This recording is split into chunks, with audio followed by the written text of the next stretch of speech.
Zach. Looks like we're out of the countryside and back in civilization.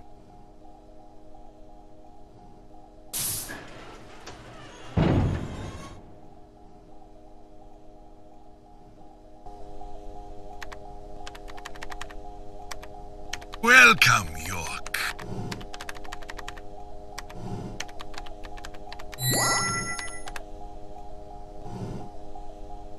I brought the documents.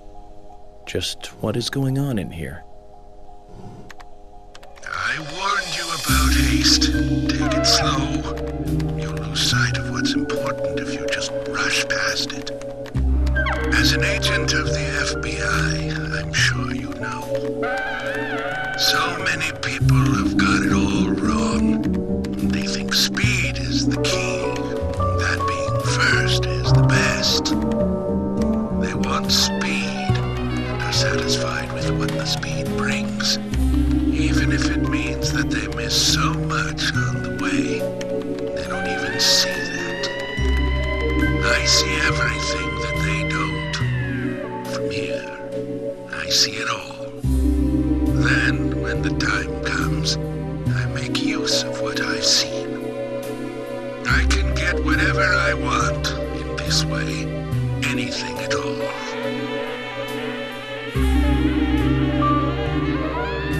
You're certainly talkative today, Harry. But I didn't come here for a business lecture. Tell me everything you know. Speed is not important. Timing is what is important. Timing.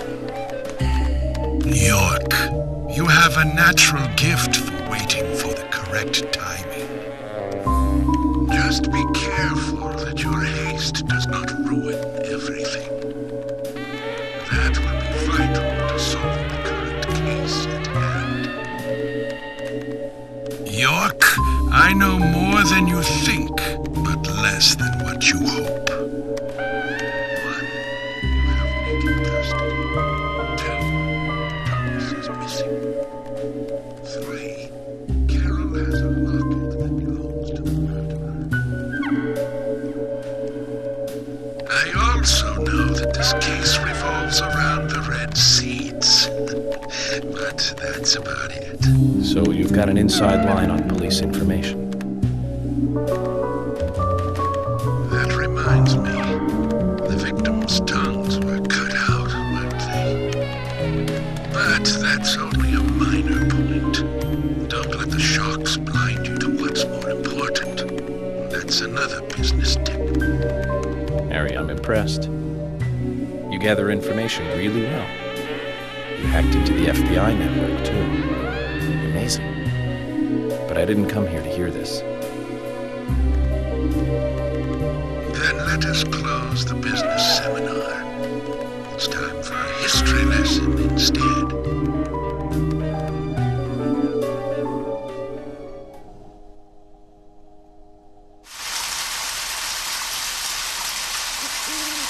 I remember it as though it were yesterday, if you'll pardon the cliché. It was dark, raining, a foggy night. My parents, who normally got along, were fighting over something. My father was blaming my mother, it seemed. So I left the house and headed for the clock tower. There was a party being held that day to celebrate the tower's completion. I wanted to see the town from above, and so I decided to climb the tower.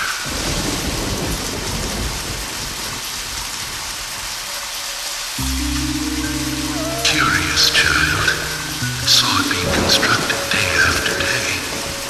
I'm not sure why, but I was really drawn to the tower in some way. And that's why I knew. From the pit in the theater, there's a path to the clock tower. They were just cleaning up after the party, so it was easy to get into the theater. I used the secret passage to sneak into the tower.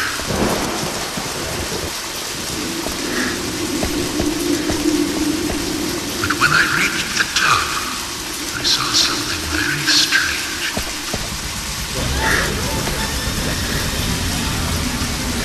There were soldiers there, all wearing gas masks.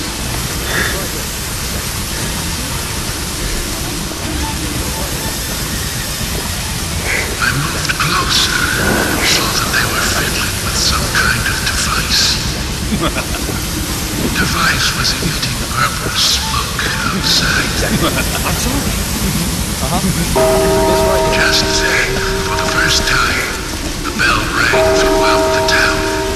I reacted with fear, left the tower as fast as I could.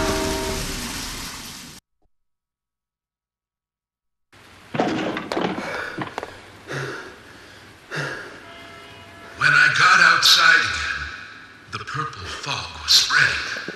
I covered my nose and mouth and ran home. I unconsciously counted the number of times the bell rang. After the 12th time, the bell did not stop ringing. It rang a loud 13th time.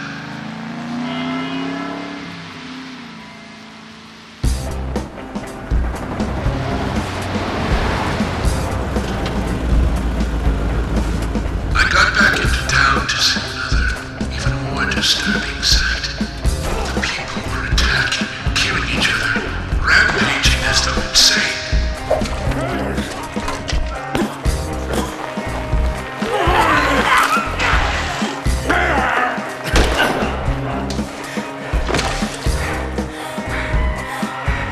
One man, dressed in a red raincoat, was particularly strong. Anybody who attacked him was killed in an instant. I, too, started to feel a violent hate boiling up inside me. I tried, but was unable to suppress it. One word resonated through my head. Kill! Kill! Kill! Without thinking, I took a branch and attacked the man in the raincoat. For a moment, I didn't know what was occurring. The face beneath the hood was that of my father, painted with an expression I had never seen before. Hatred and angst. He clearly saw me, but that did not stop him from attacking me.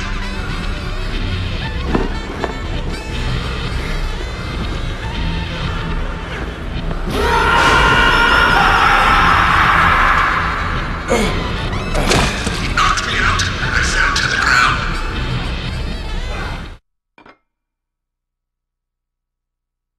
The following morning, I awoke surrounded by dead bodies. It wasn't raining anymore, and the purple fog was gone. I couldn't believe what I saw and what I myself had done. But even worse things were waiting for me when I got home. My mother was dead, killed, presumably also by my father.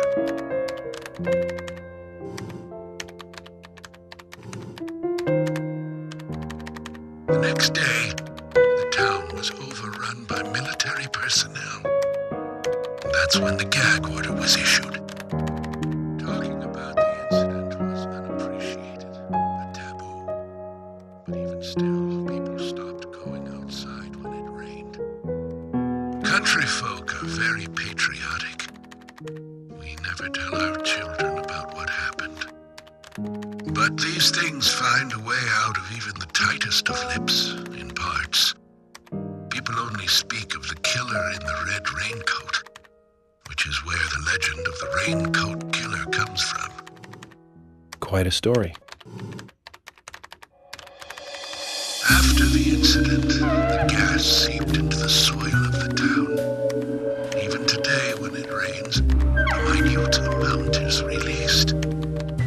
That's why I never take my mask off when I'm outside. This town is dirty, York. If what you say is true, then the killer is someone who is badly affected when it rains. You need to draw the conclusions, not I. I have no conclusions. Is there a connection between the red seeds and the gas, then?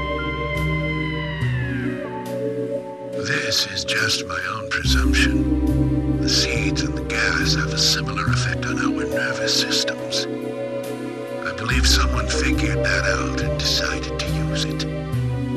Or it could just be nature's way of getting back at us humans.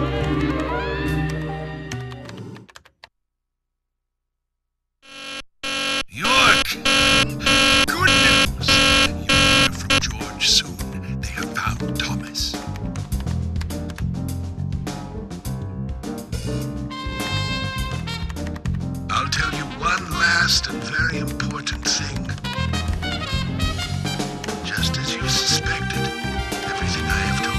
was gibberish. I never hacked into the FBI server, and I certainly know nothing about the red seeds.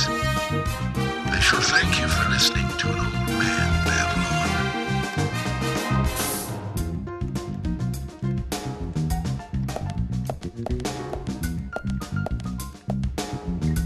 Let me ask you one thing then, Harry. You're a businessman. You must be after something in return for giving me this information.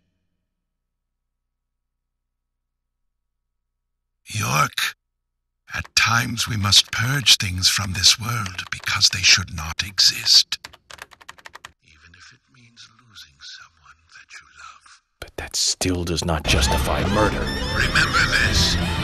Everything changes in form. There isn't a single